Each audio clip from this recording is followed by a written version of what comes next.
Ok, on est devant avec 6.2, fraîchement installé. Nouveau petit contrôleur que le client s'est gâté puis s'est équipé de tout ça. Fait que on voit ici là, les alarmes qui peuvent survenir. Là, comme là, nous autres, ça faisait 2 jours que sa piscine était sous stand-by un peu. Il attendait qu'on passe et finir nos installations. Fait que il y a une alarme présentement, c'est de. Excusez, j'avais joué dans le menu puis j'ai oublié de sortir de là.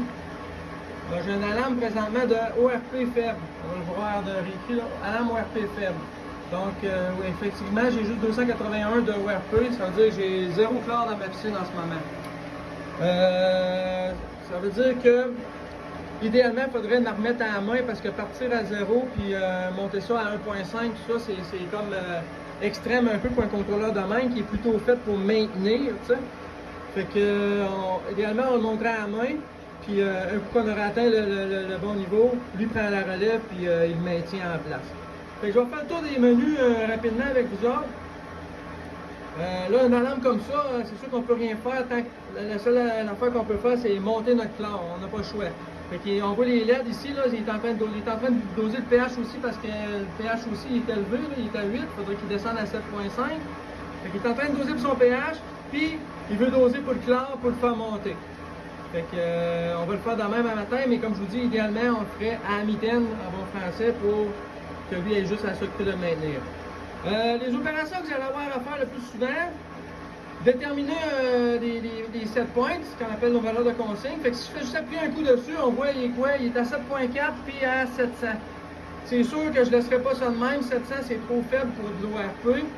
D'expérience, je te dirais, pour avoir environ 1.5, on serait aux alentours de 775. Fait que je vais aller le mettre là. Au pire, si je suis un petit peu tout droit, je ne dépasserai sûrement pas 2. Que ce soit au client après à faire de l'essai-erreur puis à trouver la bonne recette qu'il faut parce que c'est différent d'une sonde à l'autre et d'une piscine à l'autre. Fait que là, c'était juste un coup vite pour voir. Si j'enfonce puis je laisse pendant 3 secondes mon doigt, là, je vais pouvoir les changer. Fait que le pH, il est à 7.4, ce qui n'est pas si pire, mais nous autres, on préfère 7.5. Je l'ai expliqué dans l'autre vidéo. C'est à ce niveau-là que le chlore travaille le mieux. Fait que c'est la recette gagnante parfaite, mais 7.4, ça se fait quand même bien. Là. Fait que 7.5, c'est beau. Ensuite, pour l'ORP, j'ai dit je vais le monter à 775, moi. Fait que je pourrais donner des coups, monter un par un, ou je peux laisser mon doigt. Puis à un moment donné, il va se mettre à y aller rapidement. Fait que ça, regarde, je suis arrivé pile dessus, je commence à être bon. C'est beau pour ça. Puis, that's it. J'ai rien d'autre à calibrer. On a une lumière ici qui est là. Ouais, ok, je vais repaiser dessus. J'ai dû. Ah, c'est pour la calibrer, lui. Ouais. Pour le set point, il n'y a rien à faire parce que c'est juste un affichage pour donner une idée. C'est pas vrai. Là. Si je dis à 775, j'ai 1.5 de chlore, ça va donner une idée visuelle, mais j'ai pas de sonde de chlore libre. J'ai juste une sonde d'ORP. Fait que lui, ce qu'il fait, c'est un calcul mathématique à partir du pH, de la température de l'eau, puis ce qu'il dit d'ORP. Il fait une strike de 3 avec ça, puis il t'indique une lumière qui. Ça peut donner une idée, c'est pas mauvais en soi, mais je vous conseille pas de vous fier à ça à 100%. Là. Vous êtes mieux d'apprendre et de comprendre l'ORP. Fait que si je voudrais calibrer ma sonde de pH, qui est l'opération que vous allez avoir à faire le plus souvent, peut-être une fois par semaine, peut-être 2, on appuie dessus. La sonde de pH, on la calibre, c'est quand que le contrôleur, par exemple, lui ici, nous donne 8 en ce moment. Moi, j'ai fait un test d'eau, puis ça me donne ça aussi. Donc, en réalité, j'ai pas besoin de la calibrer, mais juste pour l'exemple, on va dire que mon test d'eau me donnait 7.6, moi. Puis lui, il donne 8. Donc, on n'est pas sur la même longueur d'onde, moi, puis lui. J'ai fait un deuxième test pour me valider, j'arrive encore à 7.6. Donc, j'ai pas manqué mon coup. C'est moi qui est correct, c'est lui qui est pas correct.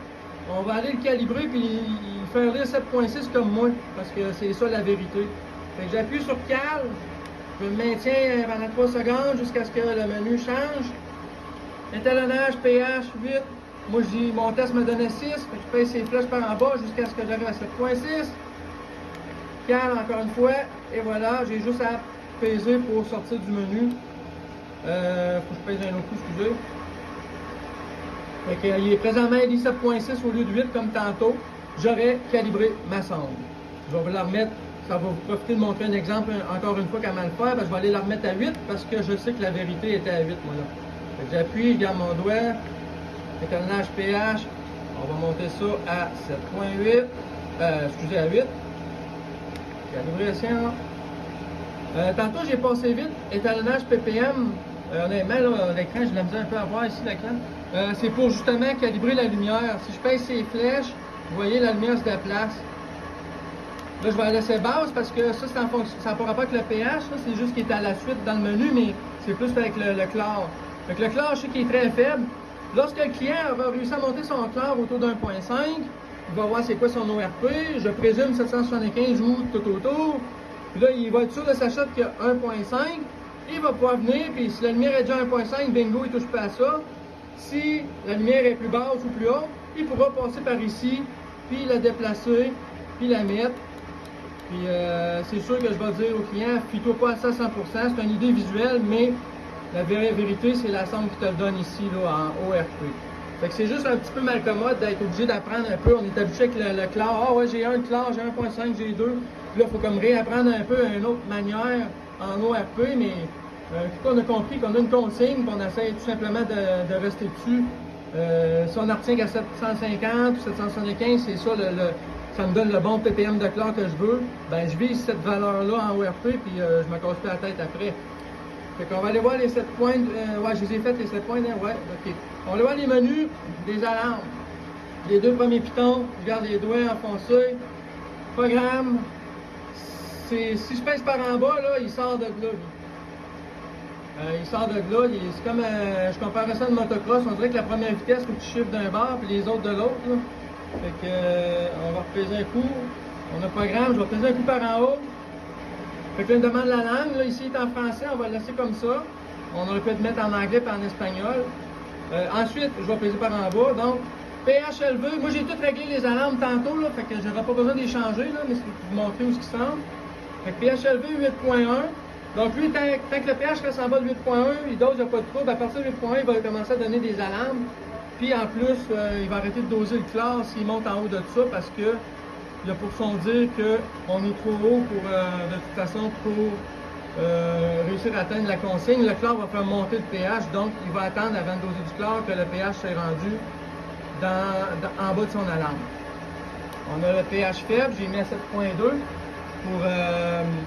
c'est le minimum qui est accepté dans le monde des piscines de toute façon, fait qu'on l'a mis comme ça pour une alarme. ORP, j'ai mis 850 pour lever un flag s'il y a quoi qui se passe. Mais comme je vous dis, la consigne est quand même à 775, fait que ça c'est juste pour tomber en état d'alarme. J'aime ça laisser des marges de manœuvre aux clients pour que ça soit toujours en alarme, là, pour que ça ait l'air d'un arbre de Noël. ORP faible, je l'ai mis à 750, parce qu'autour de ça, on tomberait sûrement autour de 0 chlore. Les températures ici, on les gère pas, fait que je les ai laissées égales, donc ils s'annulent. On les laisse égales, ils s'annulent, et menu sorti. On a un autre menu, quand on pèse les 3 boutons en même temps. Je vous le montre, mais vous n'irez pas là souvent. Puis en fait, voyons, j'ai du mal peser. En fait, je vous le montre, mais vous allez voir que je vais skipper pas mal d'affaires vite. Gamme d'ORP, vous n'avez pas besoin de jouer là-dedans. C'est à partir de combien l'ORP va se mettre à doser à 100% ou en on et off. Parce que le contrôleur, il dose en PID. Plus tu es proche de ta consigne, moins qu'il va doser longtemps. Plus que vous êtes loin. Là, ici, on est loin, fait qu'il dose. Regarde, vous voyez, il clignote, là. Ça veut dire qu'il commence à s'approcher tranquillement, pas vite de sa consigne de pH, probablement. Mais il dose beaucoup plus longtemps qu'il arrête. Donc, il est encore loin. Il est peut-être autour de 8 ou 7.9 en ce moment. S'il serait à 7.6 puis qu'on vise 7.5, il serait plus souvent en train de clignoter qu'en train d'être fixe comme ça. Fait que ça, c'est pour l'ORP. On a la même affaire pour le pH à 0.5. Donc, à 8, il dose non-stop. À partir de 7.9, il se met à faire des pauses. Donc, on ne touche pas à ça. On laisse ça de même. La base de temps, c'est le 30 secondes, c'est le temps qu'il utilise pour calculer. Vous n'aurez pas à toucher à ça. 2 points de calibration non plus pour l'ORP, on ne touche pas à ça. Le temps de retardement, c'est si j'ai plus de débit qui passe dans mon bec 6, parce qu'on a une flow switch ici, je n'ai pas parlé. On a une flow switch que s'il n'y a pas de débit qui passe, lui, il ne dosera pas de chimique parce que c'est dangereux d'avoir une accumulation de chimique concentrée dans un tuyau. Fait que, si on a arrêté la pompe pour faire un backwash, faire une maintenance, nettoyer notre tamis, c'est sûr qu'il ne passera plus de débit, donc lui il se met en arrêt, il va avoir une alarme, puis il va dire débit nul. Puis lorsqu'on démarre le système, puis que le débit passe, il va attendre, là il est à 5, ça veut dire qu'il va attendre 5 minutes avant de se donner le droit de doser. Vous allez avoir un petit chronomètre dans l'écran qui va apparaître aussi pour dire combien de temps il reste avant qu'il démarre. C'est pour laisser le temps à l'eau de se mélanger dans la cellule d'échantillonnage puis lire la vraie vérité. Parce que si on a arrêté, lui c'est pas si on a arrêté juste 2 minutes ou 10 minutes ou une demi-heure. Fait que il va être sûr que l'eau elle est bien mélangée ici, puis qu'il lit pas juste de l'eau qui avait stagné là pendant une demi-heure, mais qu'il lit vraiment l'eau qui arrive directement de la piscine. Fait que je vais le laisser à 5 minutes. J'ai fait un contrôle, j'ai dit non, on s'en sert pas parce qu'on n'a pas de sonde de chlore libre. Test relais, si je rentre là-dedans, relais 1, puis si je vais ici, j'ai relais 2. C'est pour tester mes sorties. Ici, j'ai une pompe doseuse qui dose, puis j'ai une solénoïde pour un chlorateur à érosion ici. Fait que relais 1, c'est comme si je voudrais forcer pour voir, être sûr que ma pompe elle marche. Fait que je provoque un signal, puis il va partir pendant 240 secondes, 120 secondes. Au bout de ces 120 secondes, il revient en automatique, au cas où on l'ait oublié.